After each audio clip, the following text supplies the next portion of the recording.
Que s'est-il réellement passé ce week-end ?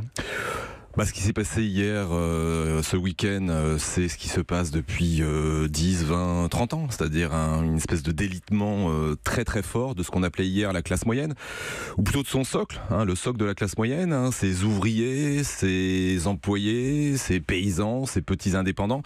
Et quand on met bout à bout toutes ces catégories, ça forme un tout, quoi. Ça forme la classe moyenne. Et c'est pour ça que je dis toujours, attention, on ne parle pas d'un phénomène conjoncturel. Oui, il y a l'augmentation du prix du gasoil. C'est plus profond que ça. Mais bien sûr, on est sur du temps long.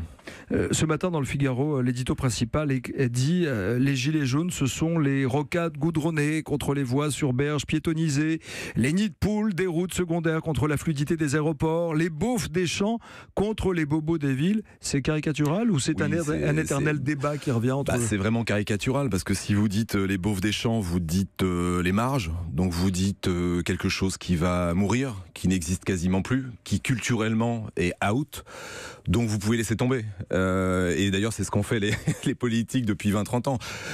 On a un problème culturel, en fait. C'est l'existence même du peuple.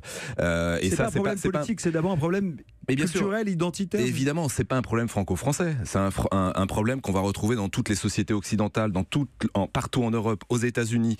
Ce qu'on paye aujourd'hui, c'est non seulement le modèle économique qui tend à polariser, à faire qu'effectivement toutes ces catégories qui étaient intégrées économiquement le sont de moins en moins, mais aussi derrière, et ça c'est très très très important, une espèce de relégation culturelle, parce que quand je dis France périphérique, tout le monde entend géographie. C'est pas seulement de la géographie. Moi, j'ai fait cette cartographie à partir d'abord d'éléments sociaux et culturels.